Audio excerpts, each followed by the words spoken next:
Perkenalkan, nama saya Kobus Wanelita. Saya akan mempresentasikan hasil dari diskusi kami.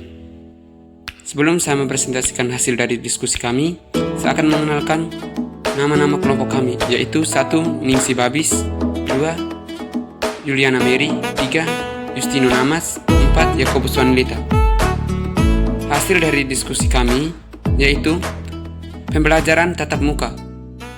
Pembelajaran tatap muka dapat dilaksanakan di daerah 3T, yaitu terluar, terdepan, dan tertinggi. Nasib pendidikan di tengah wabah virus corona masih menjadi perbincangan itu. Kelelahan psikis terpancar dari raut wajah para mahasiswa. Hal itu karena ketidakpastian nasib mahasiswa. Kampus yang dimaksud adalah pembelajaran tatap muka secara langsung. Pembelajaran di kampus berarti akhir dari peran menjadi pembelajaran secara daring atau online. Namun, mengakhiri situasi itu menjadi pembelajaran tatap muka yang menghadapi persoalan yang tak kalah beratnya. Penyebaran virus corona atau COVID-19 telah menimbulkan kekhawatiran berbagai pihak akan terjadinya klaster di kampus.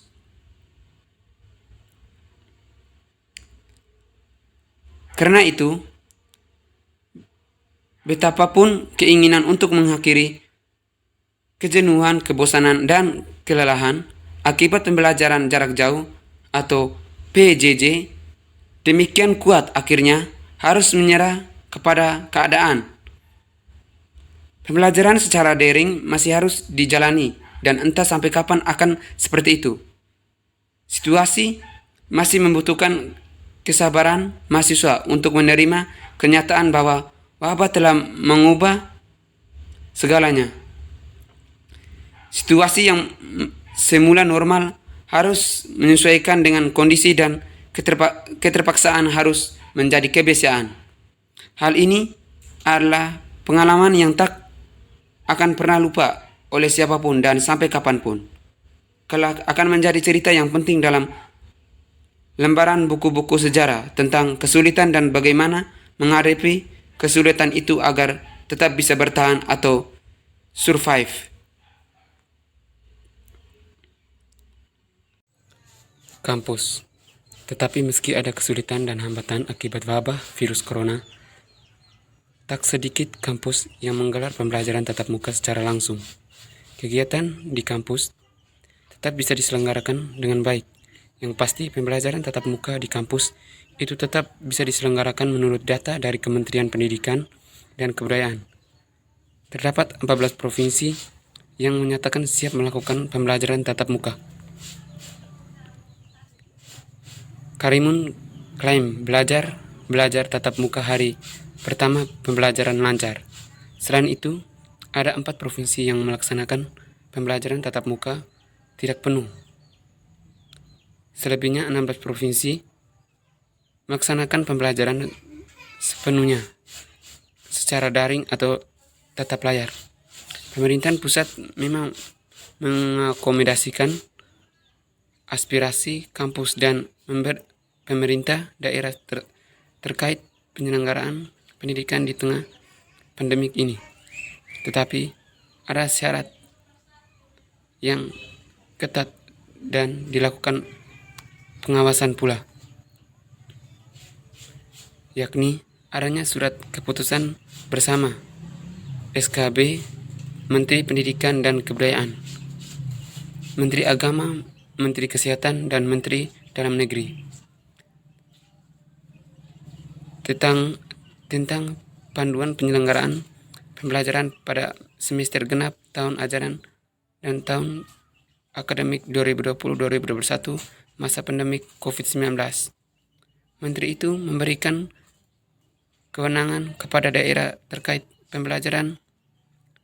Daerah yang paling tahu bagaimana kondisi COVID-19 di daerah masing-masing. Kerja keras pemerintah dan kampus kala pandemik. Atas dasar SKB itu, maka tak heran bila kebijakan pembelajaran antara daerah satu dengan daerah lain bisa beda. Ada yang menyelenggarakan pembelajaran di kampus secara penuh, ada sepenuh daring, serta ada pula yang campur, yakni sebagai di kampus dan sebagai di rumah. Terpencil adanya kampus tetap menyelenggarakan pembelajaran di kampus menarik perhatian publik di tengah lonjakan angka kasus COVID-19, tetapi akhirnya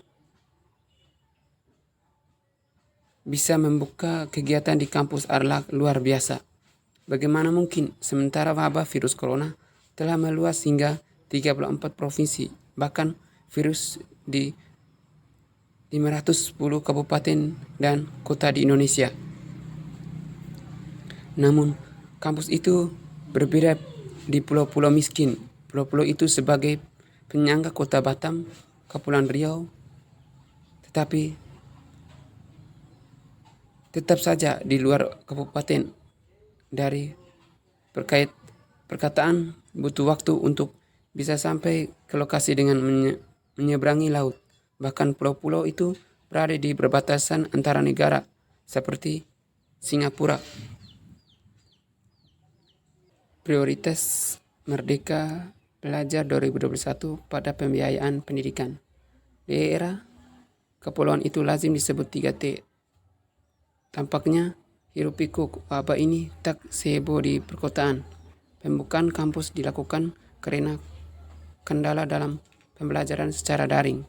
Kendala itu ada di kalangan mahasiswa, mengakses jaringan telekomunikasi dan kemampuan ekonomi. Yang utama dari pembukaan kampus adalah wilayahnya, zona hijau dan kuning. Zona hijau ditandai dengan adanya kasus dan zona kuning untuk wilayah dengan kasus COVID-19 yang sedikit sekali.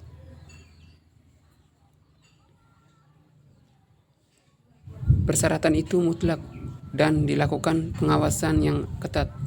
Selanjutnya, dilakukan evaluasi atas penerapan protokol kesehatan oleh pihak terkait.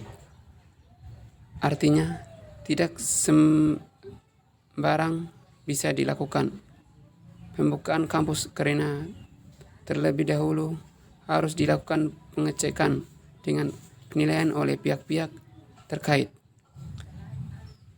Kemudian adanya pengawasan dan evaluasi secara rutin.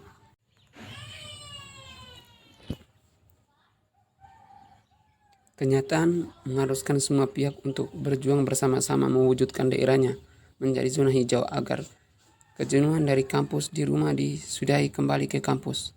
Tanpa upaya bersama entah sampai kapan wabah ini. Waktu adalah emas, apalagi waktu untuk belajar bukanlah lama tapi sangat singkat. Jadi sebagai mahasiswa, dapatkah dan buatlah waktu di kampus untuk mendapatkan ilmu. Kalau tidak, akan sangat sulit bagimu meraih mimpimu di dunia luar. Berdasarkan SKB 4 Menteri, hal itu bisa dilakukan tetapi tidak untuk wilayah atau daerah yang masih zona merah. Tentu masih harus memperpanjang kesabarannya menjalani pembelajaran secara daring atau tatap layar. Jalani belajar dengan keikhlasan dan ketulusan hati, sebab kamu belum pernah tahu seberapa hebatnya kamu. Lihatlah saja orang yang paling berilmu dan paling bijak di dunia ini. Nyatanya mereka juga masih belajar. Sekian dari hasil diskusi kami.